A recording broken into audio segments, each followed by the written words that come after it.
Republicans are back and wasting taxpayer dollars calling nonsensical hearings in hopes to distract from their inability to legislate, pass anything meaningful, and the overall turmoil within their own party, you know, their nominee being a convicted felon and all that. But guess what? The hearing went horrible again. Who could have guessed? This time, they called Merrick Garland in hopes that they could prove the judicial system is weaponized, only for it to fall flat on their face as the Democrats utterly exposed and humiliated them once again. I noticed Mr. Gates, who took you on first, is not here now. And that's unfortunate because he is living testament to the fact and direct evidence that you have not weaponized the Justice Department. He was investigated for sex trafficking, and while many expected a prosecution, you chose not to prosecute this very active Republican. Is that true? You did not prosecute him? I'm sorry, I'm not sure what is in the public record and what's not, so I'm just not going to comment on that. Yeah, they came out swinging. Matt Gaetz has sexual assault allegations from minors against him, sex trafficking allegations against him, was investigated by the Biden DOJ, and they decided not to prosecute him. It's almost like they're not just targeting Republicans. Wow. And it's almost like there was just enough to constitute Trump getting indicted by a grand jury of his peers, by the way. But yeah, you know, it's just the communist Democrats that are doing this, who are faceless and nameless, and they definitely exist, though. They definitely exist. Before anyone else on the other side saddles up and gets on their high legal horses, I just want to remind the committee that the chairman is 754 days into his own subpoena defiance. No. See, this guy has it all wrong. It's completely fine for Republicans to break the law. It's only Democrats that can be criminals, guys. Duh. It's law and order for thee, but not for me. Why do you think MAGA chanted lock her up about Hillary? Trump said he would have her arrested, had his DOJ investigator, but now they're so upset that Trump is a convicted felon, a liable rapist, and a fraud. It's because Republicans are supposed to be allowed to do, say, act however they want.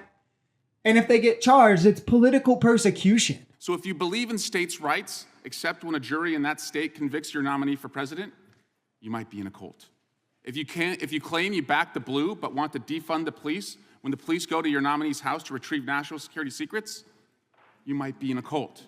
If you're supporting a guy whose felony convictions prevent him from getting a security clearance, you might be in a cult. And if the guy you're supporting for president has felony convictions that prevent him from going to Argentina, Australia, Brazil, Cambodia, Canada, Chile, China, Cuba, Dominican Republic, Egypt, Ethiopia, Hong Kong, my motion India, takes precedent. Indonesia, Iran, Ireland, Israel, Japan, Kenya, Macau, Malaysia, Mexico, Morocco, Nepal, New Zealand, Peru, Philippines, Singapore, South Africa, South Korea, Taiwan, Tanzania, Tunisia, Turkey, Ukraine, United Arab Emirates, and the UK, you might be in a cult. Yeah, Republicans agree with states' rights about things like slavery and abortion and stuff, but a state's right to prosecute a Republican? No, that is way too far. We are not accepting that. I don't know what Republicans expected from this hearing at this point. At every one of these they call, they just get utterly embarrassed and utterly exposed as hypocritical frauds.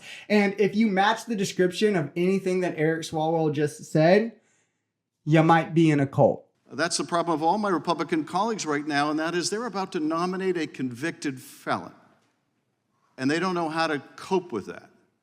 They don't know how to cope with the justice system that, in fact, treats Donald Trump the same as it would any other citizen. And so they have to push these conspiracy theories that they know are patently false. And they try to run over you with questions they won't let you answer, because their whole arguments are utterly insupportable and destructive of our justice system. They care more about this convicted felon than they do the country. I have to say I'm pleased and a bit surprised to see that the flag in this committee is still flying right side up, because they want to turn it upside down, even as they want to turn our justice system upside down. That's his problem. That's the problem of all my Republican colleagues right now, and that is they're about to nominate a convicted felon. He's absolutely spot on here. Never forget the vehement support of the judicial system Republicans had when George Zimmerman was exonerated, when Kyle Rittenhouse was exonerated. But now that it's one of their ilk being treated just like anyone else would, it's a step too far. But I have to admit, guys, right? I gotta be honest. The truth here is that Trump has received unfair treatment from the legal system. I said it. He's gotten far better treatment than me or you would get, or any ordinary person, solely because he is rich and a former president. Elites protect elites. I mean, imagine if he was black. I'm just saying. He was held in contempt 10 times and didn't serve any jail time for that. Me or you would have been in jail after 1.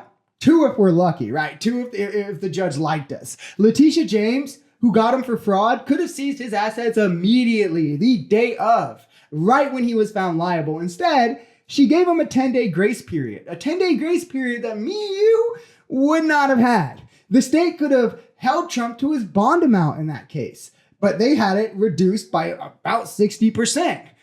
That doesn't happen for me or you. Can you name 10 black people that's happened for? I'm just saying, Trump, despite being convicted of 34 felony counts and being held in contempt over 10 times, is most likely not going to serve a lick of jail time. Probably not even going to serve house arrest.